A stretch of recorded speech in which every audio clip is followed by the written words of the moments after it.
Hello everyone, welcome to IAS point. आज हम लोग यहाँ पे बात करने वाले हैं अपना जो पॉलिटी की एनसीईआरटी चल रही थी उसमें से 11th क्लास का पार्ट जो फर्स्ट है फाइनली वो कंप्लीट कर चुके हैं। देन यहाँ पे अपना पार्ट सेकंड आता है, ठीक है। तो जो 11th और 12th की बुक है और वो एनसीईआरटी की, चाहे वो फिर हिस्ट्री हो, पॉलिटी हो, ज्योग्राफी हो, हर एक के दो दो पार्ट हैं। तो यानी हमें 4 बुक पढ़नी पड़ती है। तो इसमें से हमने अभी जो इसका पार्ट फर्स्ट ही कंप्लीट किया है, अब हम यहाँ पे सेकंड पार्ट की बात करेंगे। और इसमें क्या हमें देखना है कि भारत का जो हमारा कॉन्स्टिट्यूशन है उसके सिद्धांत और व्यवहार के बारे में पूरी जानकारी। और मैंने पहले भी बताया था कि जो पार्ट फर्स्ट है तो मेन आपके लिए वो मेंस के दृष्टिकोण से ज़्यादा इंपॉर्टेंट था। और यहाँ पे आपके प्री और मेंस दोनों की ही पॉइंट इसमें मिलने वाले हैं और यहाँ पे हो सकता है कि आपको कई सारी चीज़ें लिखनी भी पड़े, ठीक है। तो इसमें से अब हम लोग इसको स्टार्ट करेंगे, लेकिन उससे पहले कि आप में से जो भी यूपीएसआई की तैयारी करना चाह रहे हैं यानी कि यूपी सब इंस्पेक्टर की तैयारी जो भी कर रहे हैं, तो आपको आईएएस पॉइंट टीम के द्वारा मतलब पूरी उसकी जो भी सिलेबस वाइज जितने भी टॉपिक थे वो नोट्स के रूप में प्रिपेयर कर दिए गए हैं। तो जो भी इंटरेस्टेड हो वो परचेज कर सकते हैं। एंड व्हाट्सअप और जो आपका टेलीग्राम ग्रुप है वहाँ से उसके बारे में सारी डिटेल्स आपको मिल जाएगी, ठीक है। और इसमें अब हम बात करते हैं कि यहाँ पे हमें पढ़ना क्या क्या चीज़ें हैं। तो इसमें भी 10 चैप्टर हैं जैसे हमारे पार्ट फर्स्ट में थे। तो इसमें भी है, यहाँ पे है कि संविधान क्यों और कैसे, इसके बारे में देखना है। उसके बाद है कि भारतीय संविधान में अधिकार क्या क्या है। उसके बाद हम देखेंगे यहाँ पे कि चुनाव और प्रतिनिधित्व क्या क्या है, और कार्यपालिका, विधायिका, न्यायपालिका, संघवाद, ये सारी चीज़ें इसमें हम देखने वाले हैं। स्थानीय शासन क्या है, संविधान एक जीवंत दस्तावेज हम कैसे कहते हैं, और संविधान का राजनीतिक दर्शन, ये पूरा जितना भी है वो हम समझने वाले हैं, ठीक है। तो ये जितने वर्ड हैं, ऐसा नहीं कि आप पहली बार इन सबको सुन रहे होंगे कि संघवाद क्या है, न्यायपालिका क्या है, आपकी विधायिका क्या है, ये सारे वर्डों से मैं आशा करती हूँ कि आप लोग परिचित हैं, क्योंकि हम बहुत ज़्यादा यहाँ पे अब बस इसके फाइनल स्टेज में ही चल रहे हैं कि 2-3 बुकें ही अब पढ़नी बाकी रह गई है। तो ये तो आपको क्लियर हो चुके होंगे, ठीक है। तो अब हम पहले चैप्टर को ही आज स्टार्ट करेंगे, यानी कि जो अध्याय फर्स्ट है यहाँ पे, संविधान क्यों और कैसे, ठीक है। तो ये जो हमारे भारत का संविधान है तो क्यों और कैसे बनता है, तो इसके बारे में पूरा हम डिटेल से समझेंगे। सबसे पहले कि इसके अंतर्गत हमें देखना क्या क्या चीज़ें हैं। यहाँ पे क्या है कि संविधान की कार्यप्रणाली के बारे में इस पूरी बुक में लिखा गया है। और आगे के अध्यायों में हम क्या करेंगे कि संविधान की कार्यप्रणाली के विभिन्न पहलुओं के बारे में पढ़ेंगे, और हमारे देश की सरकार की विभिन्न संस्थाओं और उनके आपसी संबंधों के बारे में भी हम जान सकेंगे। और उसके बाद क्या होगा कि लेकिन इसके पहले कि आप चुनाव, सरकार, राष्ट्रपति और प्रधानमंत्री के बारे में पढ़ें, यह समझना जरूरी है कि सरकार के पूरे ढांचे और सरकार की संस्थाओं को नियंत्रित करने वाले विभिन्न सिद्धांतों की उत्पत्ति भारत के संविधान से हुई है, ठीक है। और उसके बाद यहाँ पे इसमें क्या बताया गया है कि भारत के संविधान से हमें तो राष्ट्रपति पढ़ना है, प्रधानमंत्री पढ़ना है, वो सारी चीज़ें हम देखेंगे। लेकिन उससे पहले हमें जानना क्या जरूरी है, क्योंकि इन सबकी उत्पत्ति कहीं ना कहीं कॉन्स्टिट्यूशन से हुई। कॉन्स्टिट्यूशन में ये सारे वर्ड लिखे गए हैं, संवैधानिक पद है ये, तो पहले संविधान जानना जरूरी है। अब क्या आता है कि इस अध्याय के अध्ययन से हमको यहाँ पे निम्नलिखित बातों का ज्ञान होगा। वो कौन कौन सी बातें हम समझ पाएंगे यहाँ पे। तो संविधान किसे कहते हैं, सबसे पहले तो हमें इसका आंसर ही मिलेगा कि आपका कॉन्स्टिट्यूशन जो है वो किसे कहते हैं। उसके बाद संविधान समाज को क्या देता है, एंड संविधान समाज में शक्ति का बंटवारा कैसे करता है, और भारत का संविधान कैसे बनाया गया था, इन सारी चीज़ों के बारे में हम इस चैप्टर में समझने वाले हैं, ठीक है। उसके बाद अब हम यहाँ पे देखते हैं कि हमें संविधान की क्या आवश्यकता है। सबसे पहला क्वेश्चन, इंपॉर्टेंट क्वेश्चन सबके माइंड में आता है कि हमें कॉन्स्टिट्यूशन की आवश्यकता क्यों है। हालांकि मुझे नहीं लगता कि कोई ऐसा सोचता होगा कि हमें आवश्यकता क्यों। हम क्या करते हैं ना कि हमने जो देखा, ठीक है भाई, चल रहा तो चल रहा, हमारे माइंड में ये आता नहीं ये क्यों है, कैसे है, क्या हो रहा। बहुत ही ऐसे लोग होते हैं जिनके माइंड में कुछ ऐसी चीज़ें आती है, ठीक है। तो इसमें खैर जानना जरूरी है कि संविधान की आवश्यकता हमें क्यों है। तो बताया गया है कि संविधान क्या है, तो इसका मतलब इसके कार्य क्या है, समाज के लिए उसकी क्या भूमिका है, हमारे दैनिक जीवन से संविधान का क्या संबंध है। देन इन मतलब इन प्रश्नों के उत्तर उतने कठिन नहीं है जितना आप सोचते हैं कि संविधान क्या है, क्या कैसे, मतलब हमारे दैनिक जीवन में इनका क्या कार्य है। अब इसमें आता पहला हमारा कि संविधान तालमेल बढ़ाता है, ठीक है। जो कॉन्स्टिट्यूशन होता है, सबसे पहले संविधान की हम बात करें तो एक लिखित दस्तावेज होता है ये आपका पूरा, जिसमें लिखा हुआ पूरे जो नियम कानून है वो किसी एक दस्तावेज में लिख के संग्रहित कर दिया जाता है, उसे हम संविधान कहते हैं, ठीक है। तो यहाँ पे क्या हुआ कि इसमें बताया गया है कि कल्पना करें कि आप एक बड़े समूह के सदस्य हैं। बस एक इमेजिन करना है कि हम क्या है, क्योंकि ये जो स्टार्टिंग में कहानी दी हुई होती है उससे ही पूरा चैप्टर हमारा इर्द गिर्द घूमता रहता है। तो क्या है कि मतलब एक बहुत बड़े समूह के आप मेंबर होते हो, ठीक है। और यह भी कल्पना कीजिए कि उस समूह की कुछ विशेषताएं हैं, वहाँ की कुछ जो है उसकी बहुत अच्छी खासी विशेषताएं भी हैं। और मसलन उस समूह के सदस्य एक दूसरे से अनेक तरह से भिन्न हैं। और उस समूह के जो मेंबर हैं, हर एक मेंबर एक दूसरे से क्या है, अलग है। और उनकी अलग अलग धार्मिक निष्ठाएं हैं, उनमें कुछ हिंदू, कुछ मुस्लिम, कुछ ईसाई और कुछ ऐसे भी हैं जो किसी धर्म को नहीं मानते हैं। और वे आधारों पर क्या करते हैं कि वे और आधारों पर भी भिन्न है। और वे अलग अलग व्यवसाय करते हैं, उनकी विभिन्न योग्यताएं हैं, अलग अलग शौक हैं। और सिनेमा से लेकर किताबों तक उनकी पसंद अलग अलग है। देन उसके बाद क्या होता है कि उनमें कुछ धनी तो कुछ गरीब भी हैं, कुछ लोग बूढ़े तो कुछ लोग जवान हैं। और यहाँ पे यदि आप इमेजिन करते हो कि समूह, ऐसे समूह के सदस्यों में जीवन के विभिन्न पहलुओं को लेकर विवाद है। जैसे कि यदि हम बात करें कि किसी व्यक्ति को कितनी संपत्ति रखने की इजाज़त होनी चाहिए, या क्या सभी बच्चों को स्कूल भेजना अनिवार्य है, या यहाँ पे हम बात करें कि यह फैसला माता पिता पर छोड़ देना चाहिए कि बच्चों को वो स्कूल भेजे या ना भेजे। या हम बात करते हैं कि इस समूह को अपनी सुरक्षा के लिए कितना खर्च करना चाहिए, या इनकी जगह से उसे बहुत सारे पार्क बनवाए जाने चाहिए। क्या इस समूह को अपने ही कुछ सदस्यों के विरुद्ध भेदभाव करने देना चाहिए। या हम बात करते हैं कि भिन्न भिन्न लोग इनमें से प्रत्येक प्रश्न का अलग अलग उत्तर देंगे, ठीक है। इतने जो भी हम ये सारे क्वेश्चन देख रहे हैं तो आपके माइंड में अलग क्वेश्चन आएंगे। मतलब यहाँ पे सीधे तौर से कहने का मतलब है कि एक समूह है, उस समूह में कई तरीके के लोग हैं, चाहे वो फिर आप नस्ल के आधार पर उसमें बताओ, या रंग के आधार पर, या सोच के आधार पर, बुद्धिमत्ता के आधार पर, या उनके जाति के आधार पर, धर्म के आधार पर, हर तरीके से अलग अलग लोग हैं। कोई हिंदू है तो कोई मुस्लिम है, तो कोई गोरा है तो कोई काला है, कोई अच्छा अमीर घराने से है तो कोई गरीब घराने से है, कोई जवान है तो कोई बूढ़ा है। तो यहाँ पे बहुत सारी विभिन्नताएं हैं। एक ही समूह है हमारा, लेकिन विभिन्नताओं, बहुत सारी विभिन्नताओं वाले लोग रहते हैं। किसी का काम कुछ दूसरा है, किसी का काम कुछ दूसरा है, लेकिन उसी समूह के वो भी मेंबर हैं जिस समूह के हम मेंबर हैं, ठीक है। उसके बाद क्या होता है कि लेकिन अपनी विभिन्नताओं के बावजूद भी इस समूह को एक साथ रहना है। इतनी सारी समस्याएं होते हुए भी उन्हें एक साथ रहना है, क्योंकि हम जिस समूह में रह रहे हैं, जिस समुदाय में रह रहे हैं, वहाँ पे भले ही अलग अलग हो, लेकिन हमारा समुदाय क्या है, एक ही है, ठीक है। और उसके बाद क्या होता है कि सदस्य अनेक रूपों में एक दूसरे पर आश्रित है, उन्हें एक दूसरे से सहयोग की जरूरत होती है। और इस समूह को शांतिपूर्वक एक साथ रहने के लिए क्या करना चाहिए। तो अब इनके बात यहाँ पे आती है कि जब सब अलग अलग सोच विचार के हैं, अलग अलग रंग रूप के हैं, तो इनमें फिर तालमेल बिठाने के लिए हम क्या कर सकते हैं। तो यहाँ पे क्या हुआ कि इस समूह के लोग एक साथ रह सकते हैं यदि वे कुछ बुनियादी नियमों के बारे में सहमत हो जाएं।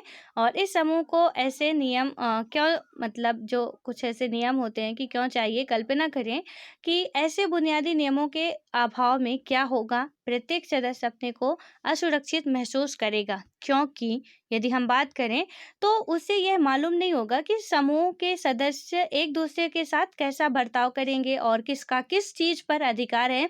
देन उसके बाद क्या समस्याएं आ सकती हैं कि किसी भी समूह को, मान लीजिए कि आप सार्वजनिक रूप से मान्यता प्राप्त कुछ बुनियादी नियमों की आवश्यकता होती है, तो जिसे हम क्या कर सकते हैं कि समूह के सभी सदस्य, यानी कि जो उस जो समूह बना हुआ है उसके जितने भी मेंबर हैं जानते हों, ताकि आपस में एक न्यूनतम समन्वय बना रहे।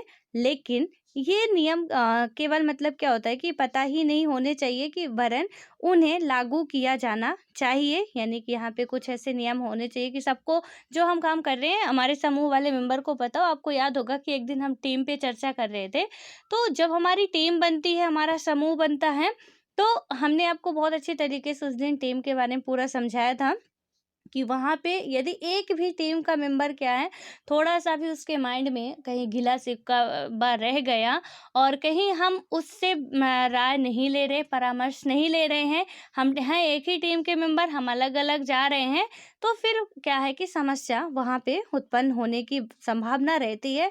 तो इसीलिए कि यहाँ पे सिर्फ़ हम ये बस ना कहें कि हमारे समूह में सबको समान व्यवहार से देखा जाता है, समान मान्यता दी जाती है, कहें बस ना इसे लागू भी करें, इसमें ये बताया जा रहा है। लेकिन क्या होता है कि ये नियम केवल पता ही नहीं होने चाहिए, वरन क्या होने चाहिए कि यहाँ पे बहुत अच्छे तरीके से लागू भी किए जाने चाहिए। और यदि नागरिकों को यह विश्वास ना हो कि दूसरे नागरिक भी उन नियमों का पालन करेंगे, तो उनके पास भी उन नियमों को पालन करने का कोई आधार नहीं होगा। लेकिन जब यह कहा जाता है कि इन नियमों को न्यायालय में लागू किया जाएगा, तो इससे सभी को विश्वास हो जाता है कि मतलब और क्या होता है कि लोग भी इन नियमों का पालन करेंगे, क्योंकि ऐसा ना करने पर उन्हें दंड दिया जाएगा।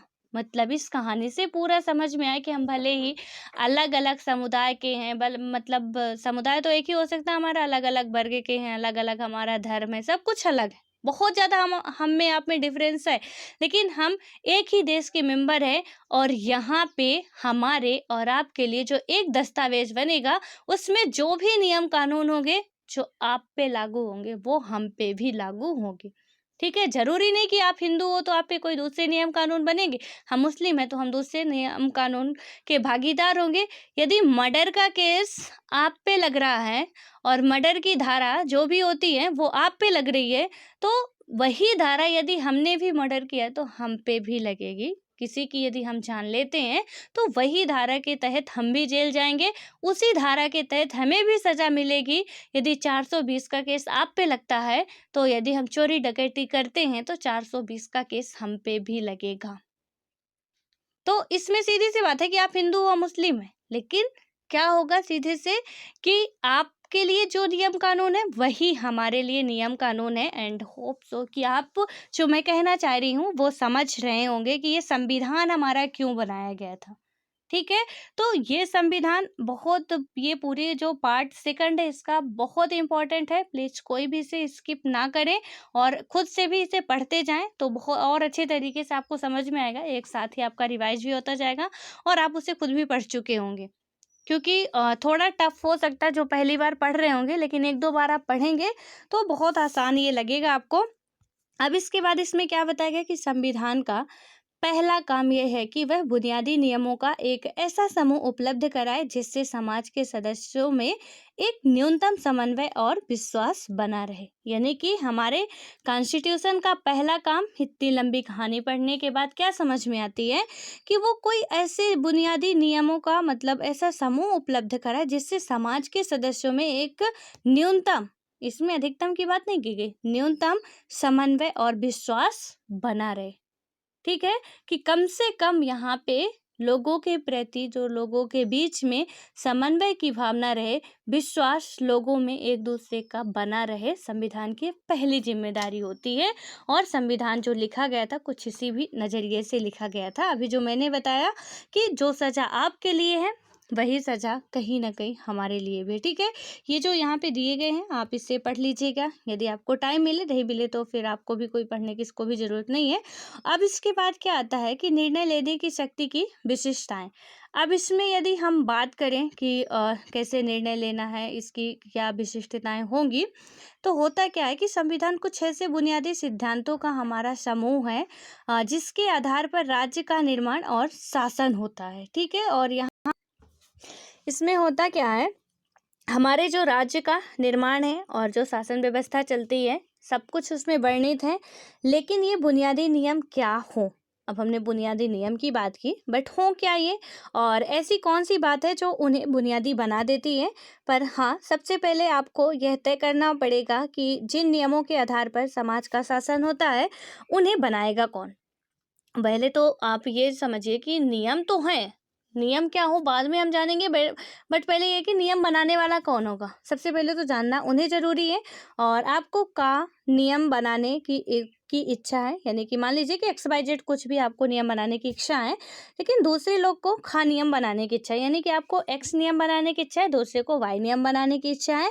और क्या होता है फिर, ये कैसे तय किया जाए कि किसकी इच्छा वाले नियमों से हम पर शासन हो, और जिन नियमों के अंतर्गत आप सभी को रखना चाहते हैं वे आपको सर्वश्रेष्ठ लग सकते हैं, लेकिन क्या होता है कि दूसरे लोगों को लगता है कि उनके द्वारा सुझाए गए नियम सर्वश्रेष्ठ हैं, और इस विवाद को कैसे सुलझाया जाए।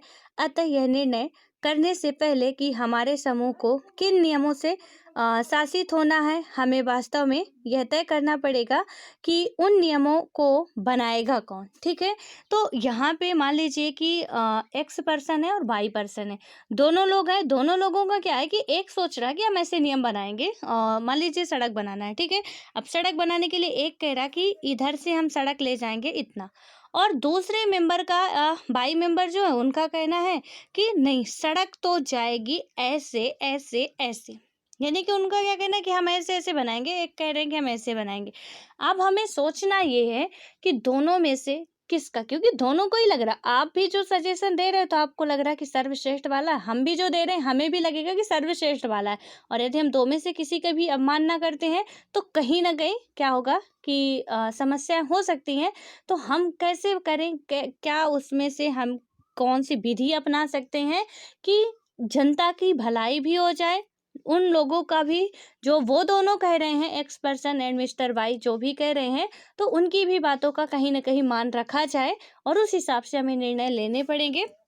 उसके लिए हमें क्या करना होगा, तो संविधान इस प्रश्न का उत्तर देता है, और वह समाज में शक्ति के मूल वितरण को स्पष्ट करता है। यानी कि कॉन्स्टिट्यूशन, ये जो इतनी समस्या है कि नियम बनाएगा कौन, क्या, कैसे, तो इसमें क्या होता है कि हमारा कॉन्स्टिट्यूशन इन सभी प्रश्नों को उत्तर देता है कि कौन बनाएगा कौन नहीं बनाएगा। वह समाज में शक्ति के मूल वितरण को स्पष्ट करता है। संविधान यह तय करता है कि कानून कौन बनाएगा। हमारे कॉन्स्टिट्यूशन में बातें लिखी गई हैं पूरी बेहतर तरीके से कि कानून कौन बनाएगा और कानून कौन बनाएगा। देन उसके बाद क्या होगा कि इस प्रश्न का उत्तर सैद्धांतिक रूप में कई प्रकार से दिया जा सकता है। और राजतंत्र में क्या होता है, कानून का निर्माण राजा करता है।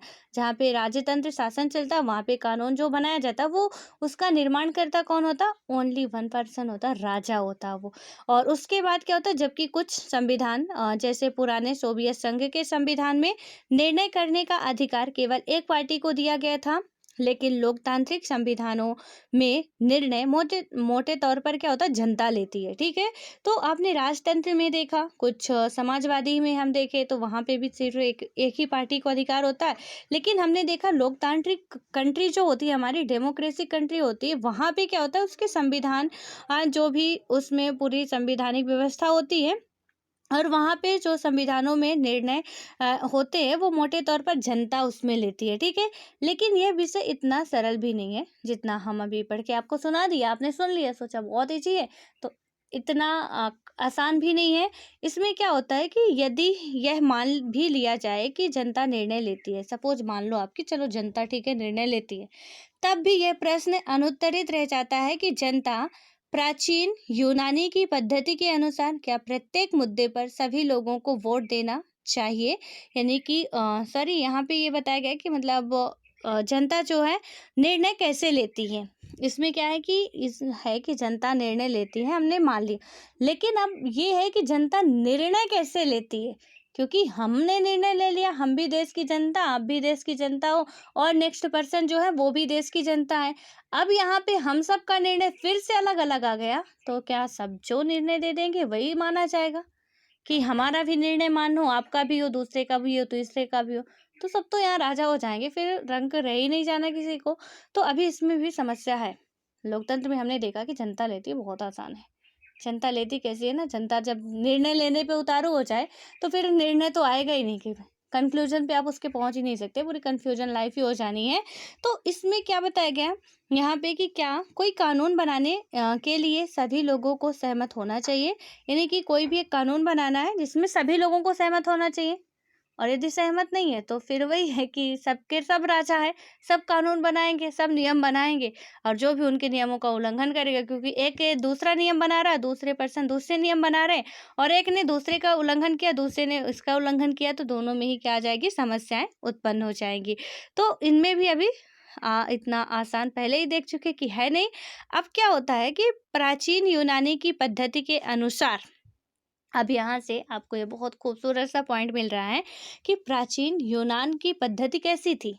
सबसे पहले तो हमें इसके बारे में पता चल रहा है कि क्या प्रत्येक मुद्दे पर सभी लोगों को वोट देना चाहिए। प्रत्येक मुद्दे पर कोई भी मुद्दा आ रहा है तो सभी लोगों को उस पर वोटिंग कराना चाहिए या करना चाहिए, या लोगों को अपने निर्वाचित प्रतिनिधियों के द्वारा अपनी राय व्यक्त करनी चाहिए। लेकिन लोगों को अपने प्रतिनिधियों के माध्यम से काम करना हो तो फिर उन प्रतिनिधियों का चयन कैसे हो और कुल कितने प्रतिनिधि होने चाहिए, ये सारी चीज़ें पहले हमें समझना पड़ेगा। और एग्जाम्पल के लिए यदि हम बात करें तो यहाँ पे बताया गया है कि भारतीय संविधान में यह स्पष्ट किया गया है कि अधिकार कानून संसद बनाएगी। यानी कि भारतीय संविधान में पूरा स्पष्ट किया गया। संविधान की आप इम्पोर्टेंस समझिए कि यहाँ पे इसमें क्या बताया गया है कि मतलब जो अधिकार कानून है वो संसद बनाएगी, और इस संसद का गठन भी एक विशेष प्रकार से किया जाएगा। किसी समाज में कानून कैसे है और इसे देखने के पहले उस कानूनों को बनाने का अधिकार रखने वालों को पहचानना होगा। यदि संसद को कानून बनाने का मतलब जो अधिकार दिया गया है तो पहले क्या होगा कि उसे यह यहाँ पे बताया गया है कि अधिकार देने वाला कोई कानून होना चाहिए। यह काम संविधान करता है। संविधान वह सत्ता है जो सर्वप्रथम सरकार बनाती है। अब यहाँ पे मैं आपको बता रही हूँ, सपोज मान के चलिए कि हमने यहाँ पे सबको खुली छूट दे दी कि आपका जो मन कर रहा है आप करिए, आपका जो मन नहीं कर रहा आप मत करिए, या कुछ मतलब हमारा कोई लिखित हमारे द्वारा नहीं है, आपके घर में है, सपोज मान के चलिए कि बहुत स्ट्रिक्ट रूल वगैरह है, मतलब कई तरीके के लोग हैं जिनकी आपस में कभी बनती नहीं है, या कोई हाशिए पर खड़ा है, या किसी को कहीं से भी समस्याएं हो रही, किसी भी प्रकार का दुख हो रहा है, कोई देखने वाला नहीं है, कोई गरीब तबके का है, कोई बहुत ही ज़्यादा किसी के पास पैसा है। अब उसमें से हमें क्या करना है कि हमें सबको थोड़ा इक्वल बनाना, ज़्यादा नहीं थोड़ा इक्वल बनाना है। तो हमने कह दिया, सपोज हमारे घर के एक बहुत बुजुर्ग पर्सन थे, वो कह के चले गए, तो जब तक वो थे तब तक हमने उनकी बातों को अप्लाई किया अपने ऊपर।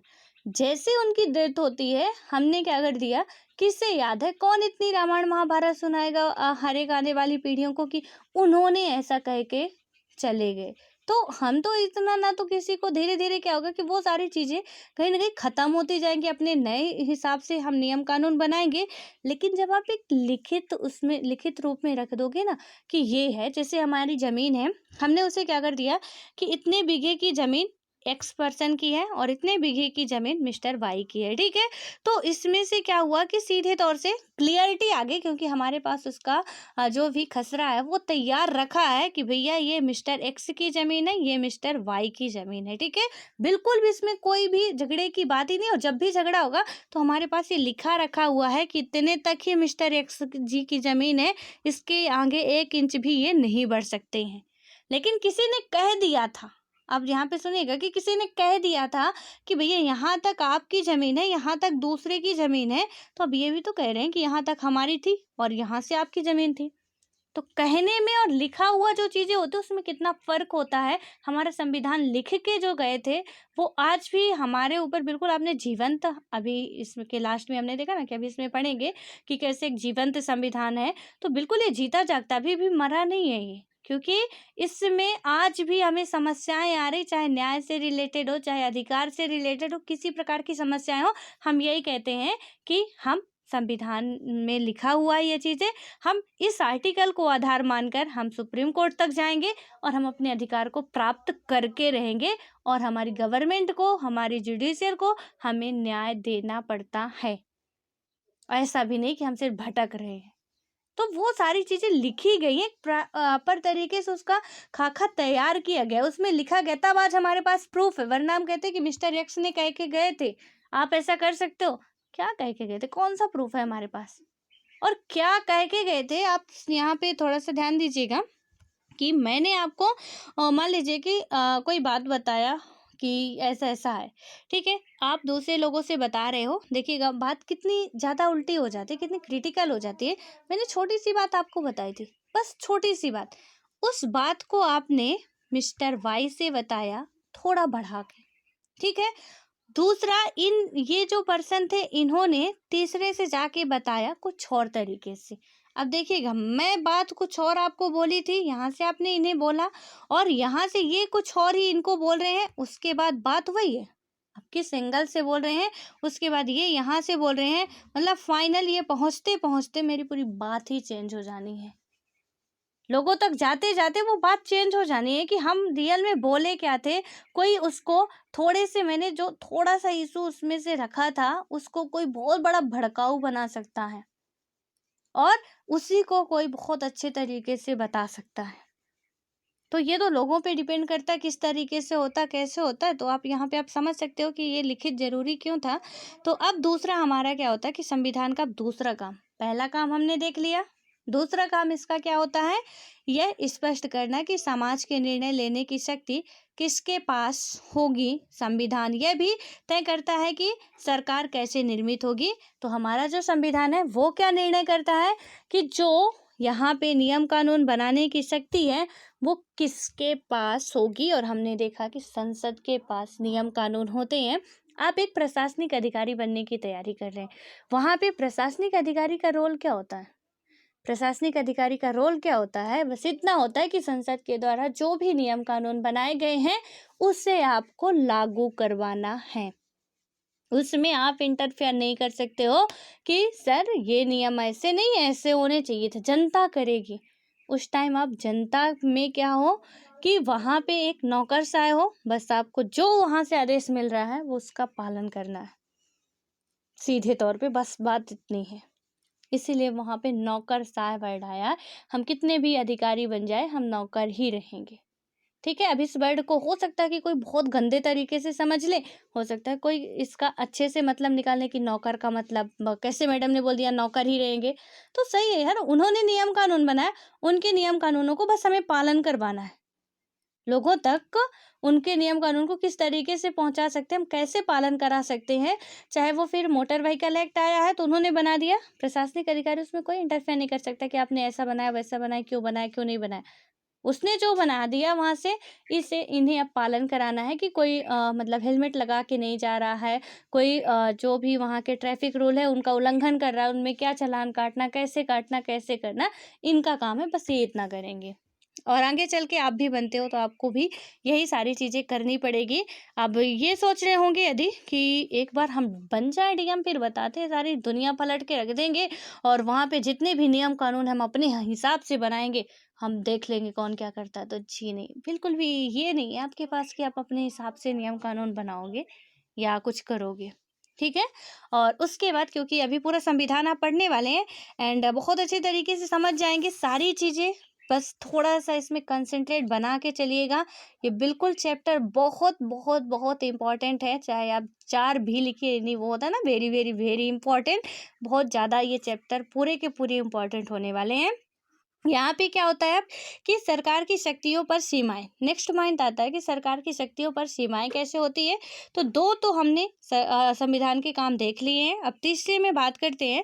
मान लीजिए कि क्या होता है कि आपने यह तय कर लिया कि निर्णय कौन करेगा, किंतु जब उस सत्ता ने क्या हुआ कि कानून बनाया, ठीक है, कि उसने कानून बनाए, तब आपको लगा कि वे कानून पूर्णतः अनुचित है। जब हमने देख लिया कि संसद ही तय करेगी, संसद पे लोग कौन होते हैं, संसद में हमारे द्वारा चुने गए प्रतिनिधि होते हैं, सीधे तौर से। आप लोग ये सारी चीजें पढ़ चुके हो, अब मुझे बताने की जरूरत नहीं है।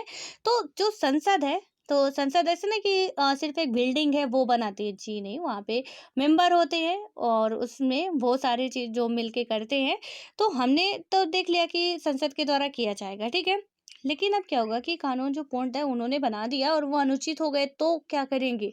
हमने तो कह दिया कि पब्लिक डायरेक्ट नहीं बना सकती, यही बनाएंगे, अब यही बना रहे, यही गलत हो गया, तब क्या होगा। अब आगे देखिए, एग्जाम्पल के लिए क्या होता है कि उसने आपको अपने धर्म का पालन करने से रोक दिया, या उसने यह निर्णय लिया कि किसी खास किस्म के रंग वाले वस्त्र नहीं पहने जा सकते, या आप कुछ विशेष गीत गाने को स्वतंत्र नहीं है, या किसी विशेष समूह धर्म जाति के लोगों को सदैव दूसरों की सेवा करनी पड़ेगी। और उसके बाद क्या होगा यहाँ पे कि उन्हें किसी प्रकार की संपत्ति रखने का अधिकार भी नहीं होगा, या सरकार किसी को भी मनमाने तरीके से गिरफ्तार कर सकती है, या किसी एक खास रंग वाले लोगों को ही कुएं से पानी भरने की इजाज़त दी जाएगी। स्वाभाविक है कि आपको ये कानून अनुचित और अन्यायपूर्ण लगेंगे। यद्यपि ये सभी कानून उस सरकार द्वारा बनाए गए जो एक विशेष प्रक्रिया का पालन करके बनी थी, लेकिन सरकार द्वारा ऐसे कानूनों को बनाने के पीछे जरूर कोई अन्यायपूर्ण बात रही होगी। तो ये जो कानून बनाए गए नियम कानून हम पे जबरदस्ती की कोई निम्न वर्ग का है या कोई उच्च वर्ग का है तो वो उसकी सेवा करेगा, आप इस रंग के कपड़े नहीं पहन सकते हो, आप इस धर्म को मानोगे, उसको नहीं मानोगे। तो ये तो हम पे क्या हुआ, जबरदस्ती हो गई, जाति हो गई हमारे साथ कि हाँ आप जबरदस्ती हमसे कर रहे हो। और यहाँ पे हम क्या करेंगे कि हमने तो उन्हें पावर दे दिया था, हमारे कॉन्स्टिट्यूशन ने दे दिया कि वही बनाएंगे। अब वो ऐसे यदि बना रहे हैं तो इसमें बहुत बड़ी समस्या है और कोई ना कोई उनकी अन्यायपूर्ण मंशा जरूर होगी इसमें, ठीक है। और उसके बाद यहाँ पे होता क्या है कि अब यदि हम देखते हैं, अतः क्या हुआ कि जो संविधान का तीसरा काम है वो क्या होगा कि वह सरकार द्वारा अपने नागरिकों पर लागू किए जाने वाले कानूनों की कोई सीमा तय करे। अब संविधान का तीसरा काम क्या है कि यदि आपने सिर्फ इतना कह के छोड़ दिया कि जो संसद के मेंबर हैं सिर्फ वही नियम कानून बनाएंगे, तो फिर किसी भी तरीके का बना सकते हैं ना। उनको तो खुली आपने छोड़ दे दी कि भैया आप आओ हमें मारो, तो फिर वो किसी भी तरीके का नियम कानून बना के उससे अप्लाई करवाने की कोशिश करेंगे। लेकिन संविधान का काम क्या है इसमें कि वो क्या करेगा, यहाँ पे जो उसमें लिखी गई है बातें कि आपकी कुछ सीमाएं हैं, कुछ दायरे हैं आपके, जिस दायरे में रख के ही आप नियम कानून बनाओगे। अब इसमें क्या होगा कि ये सीमाएं इस रूप में मौलिक होती हैं कि सरकार कभी उनका उल्लंघन नहीं कर सकती।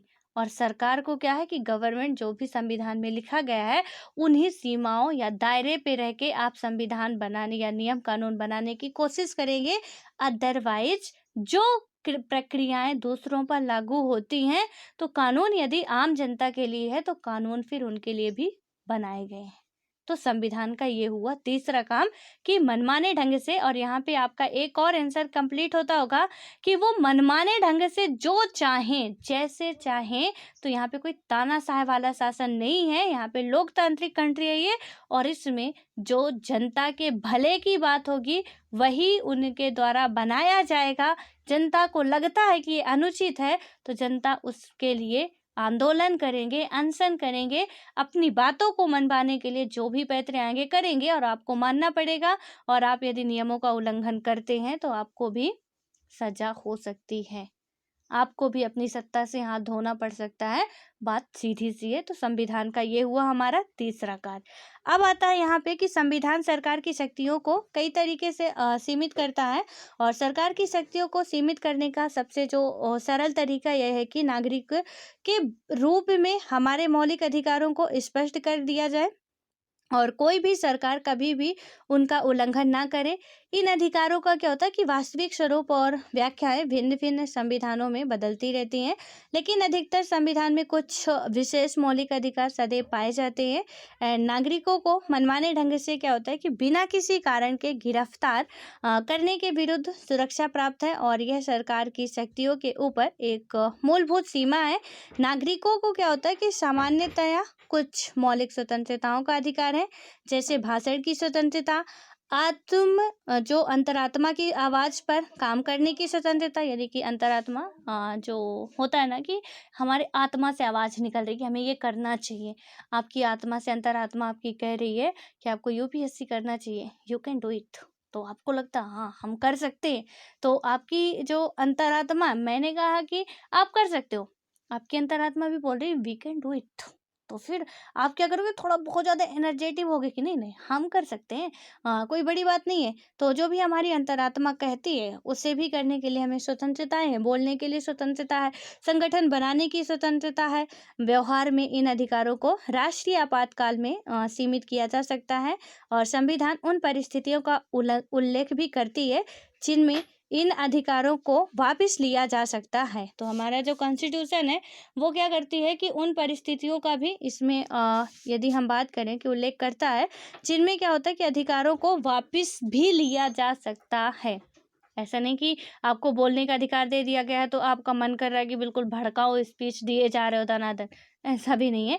और ज़्यादा मुझे जहाँ तक लगता है कि अभी इसमें ज़्यादा डिस्कस डिबेट करने की ज़रूरत नहीं है, क्योंकि आप लोग बहुत अच्छे तरीके से अधिकार वगैरह की बातें कर चुके हैं एंड वहाँ पे हम लोग समझ चुके हैं कि कितनी किसकी लिमिट थी और कितनी किसकी छूट दी गई थी। अधिकार है, बिल्कुल सही है कि अधिकार हैं, लेकिन कितने हद तक हैं वो हम चीज़ें देख चुके हैं, ठीक है? अब उसके बाद क्या होता है कि यहाँ पे आता है समाज की आकांक्षाएं और लक्ष्य। तो इसमें यदि हम बात करें कि समाज की आकांक्षाएं क्या है, उसका लक्ष्य क्या होगा, तो अधिकतर पुराने संविधानों में केवल निर्णय लेने की शक्ति का वितरण और सरकार की शक्ति पर प्रतिबंध लगाने का काम किया गया था। और उसके बाद क्या हुआ, लेकिन हम यदि बात करते हैं कि 20वीं शताब्दी में अनेक संविधान, जिनमें भारतीय संविधान एक अत्यंत सुंदर एग्जाम्पल इसका हम ले सकते हैं, कि एक ऐसा सक्षम ढांचा भी प्रदान करते हैं जिससे सरकार कुछ सकारात्मक कार्य कर सके और समाज की आकांक्षाओं और उसके लक्ष्य को क्या करे, अभिव्यक्त कर दे, ठीक है, मतलब अभिव्यक्ति दे सके। दिन क्या होता है कि भारतीय जो संविधान है यानी इंडियन जो कॉन्स्टिट्यूशन ने क्या किया कि इस संबंध में कुछ नए प्रयोग किए। जैसे कि यदि हम बात करें कि जिन समाजों में नाना प्रकार की असमानताओं की गहरी खाइयां, और नाना प्रकार का मतलब क्या होता है, अनेक प्रकार की, ठीक है। तो यहाँ अपने नन्ना मम्मी के पापा को नन्ना शायद बोलते हैं, ठीक है, नाना ही बोलते हैं। हाँ, आपके यहाँ कुछ और बोलते हो तो पता नहीं, बट हमारे यहाँ तो उनको नाना ही बोला जाता है, जो मम्मी के पापा होते हैं। तो वो वाले नाना जी नहीं है। और आपने सुना होगा कि नानी याद आ जाएगी, तो कुछ ऐसी होती है कि बहुत ही रेयर केस में नानी याद आती है।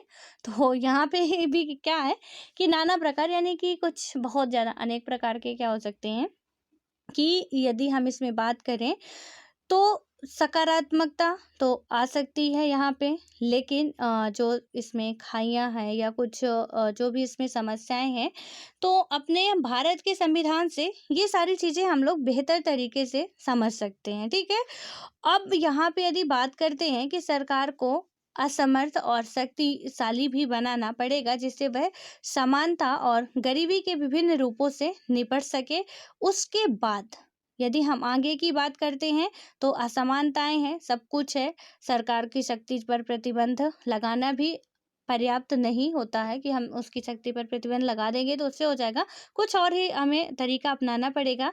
और उदाहरण के लिए यदि हम बात करते हैं कि भारत की आकांक्षा है कि हम एक ऐसा समाज बनाएं जिसमें जातिगत भेदभाव ना हो, यानी हमारे इंडिया वाले चाह रहे हैं कि हमारे द्वारा ऐसे समाज का निर्माण किया जाए जहाँ पे बिल्कुल भेदभाव ना हो, बिल्कुल अनटचेबिलिटी की कोई बात ही ना हो। तो वहाँ पे क्या होगा, छुआछूत की तो बात ही ना हो।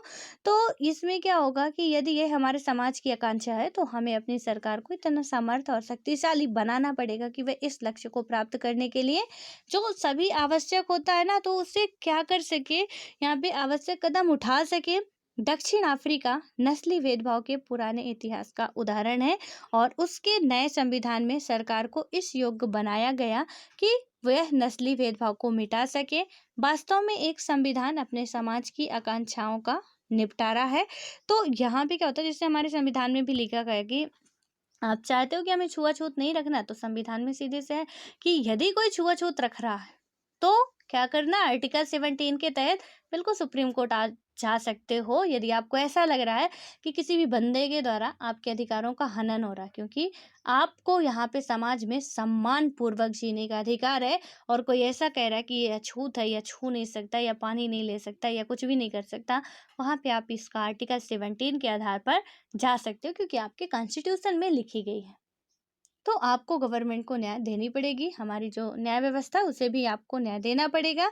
और यहाँ पे एग्जाम्पल दिया गया है कि भारत में क्या होता है, संविधान निर्माताओं की इच्छा थी कि समाज के प्रत्येक व्यक्ति को बुनियादी भौतिक चीज़ें और शिक्षा सहित वह सब कुछ मिलना चाहिए जिसके आधार पर वह गरिमा और सामाजिक आत्मसम्मान से भरा हुआ हो और जीवन जी सके। भारतीय संविधान क्या होता है, सरकार को यह मतलब वह सामर्थ्य प्रदान करता है, और उस जिससे क्या होता है कि वे कुछ सकारात्मक लोक कल्याणकारी कदम उठा सके और जिन्हें कानून की मदद से भी लागू किया जा सके। और जैसे जैसे क्या होता है कि हम भारतीय संविधान को पढ़ते हैं, हमें पता चलता है कि ऐसा सामर्थ्य प्रदान करने वाले प्रावधानों को हमारे संविधान की प्रस्तावना का समर्थन प्राप्त है और ये संविधान के मौलिक अधिकारों वाले भाग में पाए जाते हैं।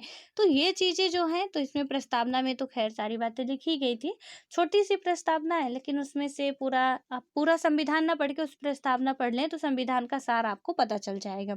ठीक है। और उसके बाद ये सारे मौलिक अधिकार हमारे कहे जाते हैं, ये जो हम छुआछूत की बात कर रहे हैं, अधिकार की बात कर रहे हैं, तो पूरा। तो अब आता है हमारा संविधान का चौथा काम। पहला, दूसरा, तीसरा, ये सारे काम जो है, थोड़ा सा आप इस पे ध्यान रखिएगा कि कॉन्स्टिट्यूशन जो है उसके काम क्या क्या है। चौथा काम इसका क्या है कि वह सरकार को ऐसी क्षमता प्रदान करे जिससे वह जनता की आकांक्षाओं को पूरा कर सके और एक न्यायपूर्ण समाज की स्थापना के लिए उचित परिस्थितियों का निर्माण कर सके। अब संविधान का काम क्या गया चौथा यहाँ पे कि सरकार को ऐसी क्षमता प्रदान करे जिससे कि वह जनता की आकांक्षाओं को पूरा कर सके और एक न्यायपूर्ण समाज की स्थापना के लिए उचित परिस्थितियों का भी निर्माण कर सके। अब उसके बाद आता है कि संविधान को समर्थ बनाने वाले कुछ प्रावधान हैं। तो यहाँ पे जो यदि हम बात करते हैं कि वो प्रावधान कौन कौन से हैं, इसमें यदि देखा जाए तो संविधान की शक्तियों को नियंत्रित करने वाले नियमों और कानूनों का ही नाम नहीं है, वरन क्या होता है कि सरकार को ऐसी शक्तियां भी देता है जिससे वह समाज की सामूहिक भलाई के लिए काम कर सके। उनमें से कौन कौन सी शक्तियां होती हैं, तो पहला तो यदि हम बात करें कि दक्षिण अफ्रीका का जो संविधान सरकार को अनेक उत्तरदायित्व सौंपता है, वह सरकार को पर्यावरण संरक्षण को बढ़ावा देने और अन्यायपूर्ण भेदभाव से व्यक्तियों और समूहों को बचाने का प्रयास करने के लिए कदम उठाने का अधिकार देता है। और क्या करता है कि यह प्रावधान भी करता है कि सरकार धीरे धीरे सभी के लिए पर्याप्त आवास और स्वास्थ्य सुविधाएं उपलब्ध कराए।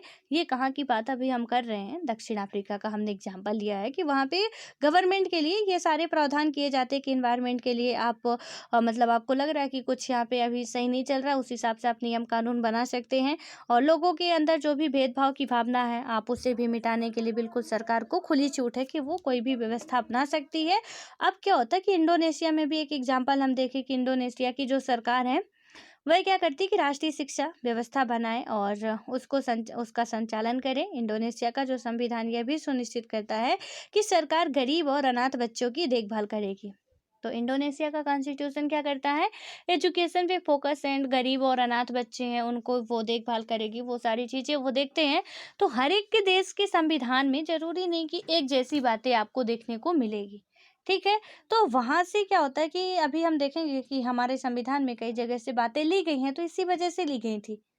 तो क्योंकि हमें गरीबों को भी देखना है, बच्चों को भी देखना है, हमें एजुकेशन भी देखना है, हेल्थ भी देखना है। हमें देखना है कि किसी के साथ छुआ-छूत भी ना हो, किसी के साथ भेदभाव भी ना हो, किसी तरीके के किसी के अधिकारों का हनन ना हो।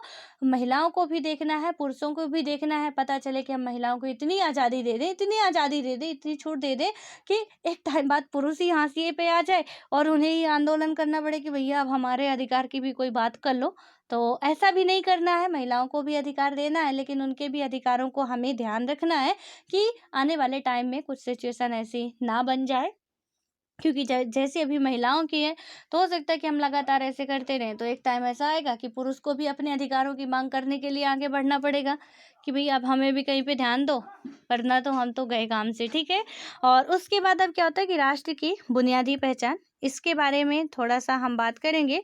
यहाँ पे जो लिखा गया है, थोड़ा आप इसको भी आंसर ढूँढने की कोशिश कीजिएगा। क्या होता है कि राष्ट्र की जो बुनियादी पहचान है, इसमें होता क्या है कि आखिरी और शायद सबसे महत्वपूर्ण बात ये है कि संविधान किसी समाज की बुनियादी पहचान होता है। ठीक है। संविधान जो है वो किसी समाज की बुनियादी पहचान होता है और ये बात आप याद रखिएगा। और उसके बाद क्या होता है कि इसका अर्थ ये है कि संविधान के माध्यम से ही किसी समाज की एक सामूहिक इकाई के रूप में पहचान होती है और इस सामूहिक पहचान को बनाने के लिए हमें इस संबंध में कुछ बुनियादी नियमों पर सहमत होना पड़ता है कि हम पर शासन कैसे होगा और शासित में कौन-कौन से लोग होंगे।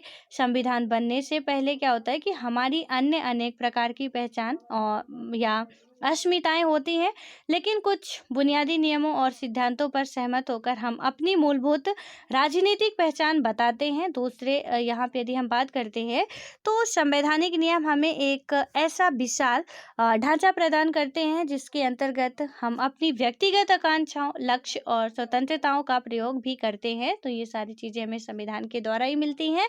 और क्या होता है कि संविधान आधिकारिक बंधन लगाकर यह तय कर देता है कि कोई क्या कर सकता है, यानी कि संविधान क्या करता है, आधिकारिक बंधन लगा के ये तय कर सकता है कि कोई भी इंसान क्या कर सकता है और उसके बाद और क्या नहीं कर सकता। अतः संविधान हमें एक नैतिक पहचान भी देता है, यानी कि जो कॉन्स्टिट्यूशन है हमें एक नैतिक पहचान भी देता है। हमारे लिए सारी बातें तय की गई कि भैया आपको अधिकार है, लेकिन लिमिट में ही रह के अधिकार को अपने एंजॉय कीजिएगा, ठीक है। अनलिमिटेड उसे यूज करने की कोशिश किए आप तो फिर खतरा है आपके लिए भी। यदि हम आपके लिए अच्छा अच्छा कर सकते हैं ना, तो आपके लिए बुरा भी अभी हम बना के रखे हैं कि आपने यदि कुछ ज्यादा ही ऊपर उछलने की कोशिश कर रहे हो, ठीक है, एक लिमिट तक उछलो कि आपके हाथ पैर ना टूटे एंड या हो कि ऊपर से गिरो तो किसी दूसरे को भी चोट ना पहुंचाओ, इतना ही आप रहो। उसके बाद यदि आप कुछ ज्यादा ही तगड़े वाली छलांग लगाते हो तो खतरा फिर आपके लिए भी हम बना के बैठे हैं, ठीक है। ऐसा हमारा संविधान कहता, मैं नहीं कहती हूँ। तो यहाँ से आपको ये ध्यान में रखना है कि वहाँ पे वो एक नैतिक पहचान भी देता है कि हमें किस हद तक क्या करनी है। अब इसका मतलब आप ये मत समझिएगा कि संविधान हमें प्रतिबंध लगा रहा है, जी नहीं। आपको एक लिमिट बता रहा कि आपको इतनी ही चीजें करनी। हमने आपको स्वतंत्रता का अधिकार दिया, इसका मतलब ये नहीं आप दूसरों की स्वतंत्रताओं का हनन करें। बिल्कुल बिल्कुल अपना एंजॉय कीजिए अपनी स्वतंत्रता का, लेकिन दूसरों की स्वतंत्रता हनन ना हो, इतना जरूर ध्यान दीजिए। बस हमारा संविधान ये कहता है। और उसके बाद क्या होता है यहाँ पे जो हम अभी बात कर रहे थे कि नैतिक पहचान भी देता है। अब तीसरा और अंतिम, अब शायद यह संभव हो सका है कि अनेक बुनियादी राजनीतिक और नैतिक नियम विश्व के सभी प्रकार के संविधान में स्वीकार कर लिए गए हैं। अब इसमें बात करें कि अगर हम दुनिया भर के संविधानों को देखते हैं तो हमें सरकारों के अलग अलग स्वरूप और विविध प्रकार की प्रक्रियाएं दिखाई देंगी, लेकिन उनमें क्या होता है कि काफ़ी कुछ साझा भी है। अधिकतर संविधान कुछ मूलभूत अधिकारों की रक्षा करते हैं और ऐसी सरकारें संभव बनाते हैं कि यहाँ पे जो किसी ना किसी रूप में लोकतांत्रिक होती है, लेकिन राष्ट्रीय पहचान की अवधारणा अलग अलग संविधानों में अलग अलग ढंग की होती है। ज़्यादातर क्या होता है कि राष्ट्र विभिन्न जटिल ऐतिहासिक परंपराओं के सम्मिलन में बनते हैं, यानी सम्मिलन से बनते हैं। और ये किसी राष्ट्र में रहने वाले विभिन्न समूहों को कई तरीकों में क्या होता है कि कई तरीकों से आपस में मिला लेते हैं। जैसे जर्मनी का जो निर्माण है जर्मन नस्ल के आधार पर हुआ, ठीक है। जर्मनी का निर्माण किसके आधार पे हुआ था? जर्मन नस्ल के आधार पे हुआ। संविधान ने इस पहचान को अभिव्यक्ति दी। दूसरी और क्या हुआ कि भारतीय संविधान जातीयता या नस्ल को नागरिकता के आधार के रूप में मान्यता नहीं देता है। और यहाँ पे क्या होता है कि विभिन्न राष्ट्रों में देश की केंद्रीय सरकार और विभिन्न क्षेत्रों में के बीच क्या होता है कि संबंधों को लेकर भिन्न भिन्न अवधारणाएं होती हैं और यह संबंध उस देश की राष्ट्रीय पहचान को भी बनाता है। जर्मन संविधान में कुछ और बातें हैं, भारतीय संविधान में कुछ और तरीके से बातें बताई गई हैं। तो ये सारा क्या है कि राष्ट्र की कहीं ना कहीं एक राष्ट्रीय पहचान भी ये उभार के लाता है। अब उसके बाद आता है कि हमारी जो संविधान की सत्ता है और इसके बारे में यदि हम बात करते हैं कि कैसे है, यहाँ पे क्या हुआ कि हमने संविधान द्वारा दिए जाने वाले कुछ कार्यों की रूपरेखा प्रस्तुत की। यहाँ पे पूरा देखा हमने कि जो संविधान के द्वारा कुछ इंपॉर्टेंट जो काम थे वो कैसे किए जा सकते हैं, ठीक है। अब यहाँ पे है कि कहाँ पहुँचे और क्या समझे कि आप अभी तक जो इतना सब कुछ पढ़े तो क्या कितना पढ़े और कितना बातें जो कितनी बातें थी वो आपको समझ में आए, तो उसे आप खुद से कर लीजिएगा और आप खुद से देख भी सकते हैं। और यहाँ पे क्या होता है कि इन जो कार्यों से स्पष्ट होता है कि जो हमारे यहाँ पे यदि हम बात करें कि क्यों अधिकतर समाजों में एक संविधान होता है, ठीक है।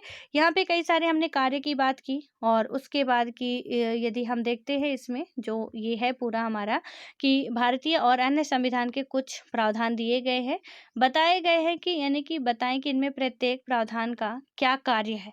तो ये जो इसमें दिया गया है कि सबका काम क्या है कि सरकार किसी भी नागरिक को किसी धर्म का पालन करने या न करने की आज्ञा नहीं दे सकती है। तो सरकार की शक्ति पर सीमा। ठीक है, उसके बाद क्या हुआ कि सरकार को आय और संपत्ति की असमानता को कम करने का प्रयास आवश्यक करना चाहिए। तो इनके सबके कार्य क्या है, वो खुद से आपको करने हैं कि राष्ट्रपति के पास प्रधानमंत्री को नियुक्त करने की शक्ति है।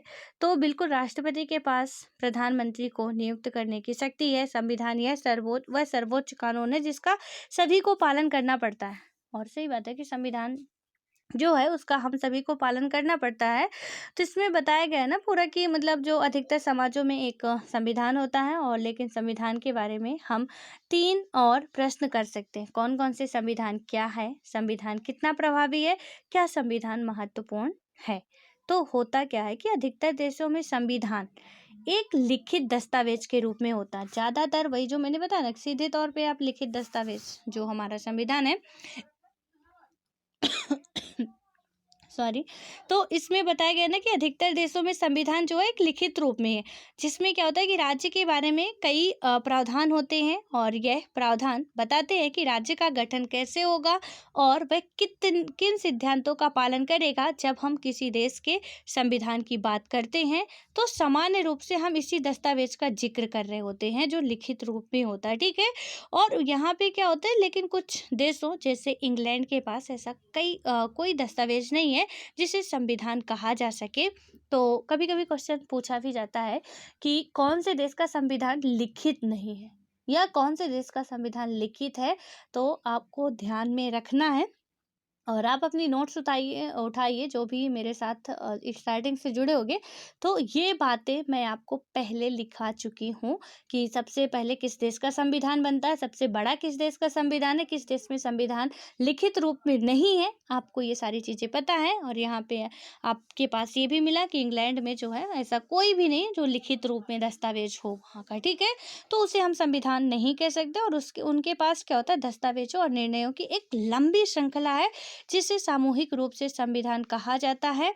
और यदि हम बात करते हैं कि अतः हम कह सकते हैं कि संविधान वह दस्तावेज या दस्तावेजों का पुंज है जो उन कार्यों को करने का प्रयास करता है जिसका ऊपर उल्लेख किया गया है। और उसके बाद इसमें यदि हम बात करें यहाँ पे, तो होता क्या है, लेकिन विश्व में अनेक संविधान केवल कागज पर ही होते हैं, वे केवल थोथे शब्द होते हैं और कुछ नहीं। तो विश्व में ऐसा भी होता है कि अनेक संविधान जो होते केवल केवल कागजों पर ही लिखे गए, उनका कोई मतलब नहीं है। ना भी बनाते तो भी कोई बात नहीं थी, बना दिए तो भी कोई बहुत अच्छा नहीं हुआ, सीधे से मतलब उनका ये रह जाता था। ठीक है, तो कुछ होता है ना कि हमने संविधान में बातें कुछ और कही थी और यहाँ पे कुछ और ही कर रहे हैं, तो फिर क्या मतलब था, अपना ही बनाते तो बेटर था। तो कुछ ऐसा भी होता है कि बस वो लेख लिखित रूप में सजावटी में रखे रहते हैं और कुछ नहीं मतलब होता उनका।